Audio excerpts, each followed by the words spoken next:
Hello everyone, ನಮ್ಮ video mocktail ಚಾನಲ್ಗೆ welcome. ಇವತ್ತು ನಾವು ಟ್ರೈ ಮಾಡಿದ್ವಿ ಕೊರಿಯನ್ ಗಾರ್ಲಿಕ್ ಬಟನ್ ಪೊಟ್ಯಾಟೋಸ್. ಇದನ್ನು ಹೆಂಗೆ ಮಾಡ್ಕೊಳ್ಳೋದು ಅಂತ ನೋಡ್ಕೊಂಬರಂಬರಿ.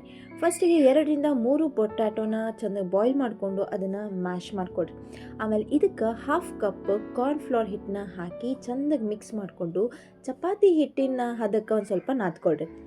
ಆಮೇಲೆ ಇದನ್ನು ಉದ್ದುದ್ದಕ್ಕೆ ಹಿಂಗೆ ಸ್ವಲ್ಪ ತೊಗೊಂಡು ಸಣ್ಣ ಸಣ್ಣ ಪೀಸಾಗಿ ಕಟ್ ಮಾಡಿಕೊಡ್ರಿ.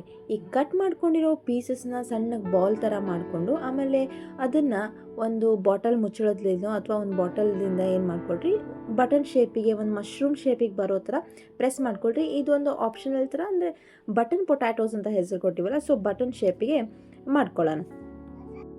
ಆಮೇಲೆ ಒಂದು ಪಾತ್ರೆಗೆ ನೀರು ಹಾಕಿ ಅದಕ್ಕೆ ರುಚಿಗೆ ತಕ್ಕಷ್ಟು ಉಪ್ಪು ಹಾಕ್ಕೊಂಡು ಚಂದಗೆ ಕುದಿಸ್ಕೊಳ್ರಿ. ಆಮೇಲೆ ಇದಕ್ಕೆ ನಾವು ಮಾಡ್ಕೊಂಡಿರೋ ಬಟನ್ ಪೊಟ್ಯಾಟೋಸ್ನ ಹಾಕಿ ಒಂದು 2-3 ನಿಮಿಷ ಬಾಯ್ಲ್ ಮಾಡ್ಕೊಳ್ರಿ. ಅದು ಬಾಯ್ಲ್ ಆಗೈತಿ ಅಂತ ಗೊತ್ತಾಗೋದು ಯಾವಾಗಂದ್ರೆ ಅವೆಲ್ಲ ಬಟನ್ ಪೊಟ್ಯಾಟೋಸ್ ಈ ಥರ ಮೇಲೆ ಬರ್ತಾವೆ. ಸೊ ಅವಾಗ ಅದು ಬಾಯ್ಲ್ ಆಗೈತಿ ಅಂತ ಅರ್ಥ. ಅಷ್ಟಾದಮೇಲೆ ಅದನ್ನು ಐಸ್ ಕೋಲ್ಡ್ ವಾಟರಿಗೆ ಟ್ರಾನ್ಸ್ಫರ್ ಮಾಡಿಕೊಡ್ರಿ.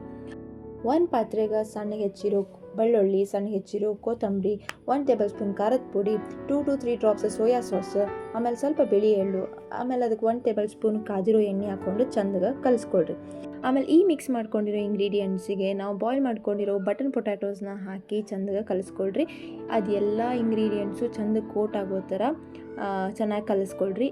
ಇಷ್ಟು ಕಲಿಸ್ಕೊಂಡ್ರಿ ಅಂದ್ರೆ ನಮ್ಮ Korean garlic button potatoes ready ಆಗ್ತೈತಿ. ಆಮೇಲೆ ಇದನ್ನು ಸರ್ವ್ ಮಾಡುವಾಗ ಮೇಲೆ ಸ್ವಲ್ಪ ಬಿಳಿ ಎಳ್ಳು, ಕೊತ್ತಂಬರಿ, ಆಮೇಲೆ ಸ್ಪ್ರಿಂಗ್ ಆನಿಯನ್ ಇದನ್ನು ಹಾಕಿದ್ರೂ ಚೆನ್ನಾಗಿ ಟೇಸ್ಟ್ ಬರ್ತೈತಿ. ನೀವು ಈ ಕೊರಿಯನ್ ರೆಸಿಪಿನ ಟ್ರೈ ಮಾಡಿರಿ. ಹಾಗೆ ಇನ್ನೂ ಯಾರೆಲ್ಲ ಸಬ್ಸ್ಕ್ರೈಬ್ ಮಾಡಿಲ್ಲ, ಪ್ಲೀಸ್ ಸಬ್ಸ್ಕ್ರೈಬ್ ಮಾಡಿ. Thank you for watching.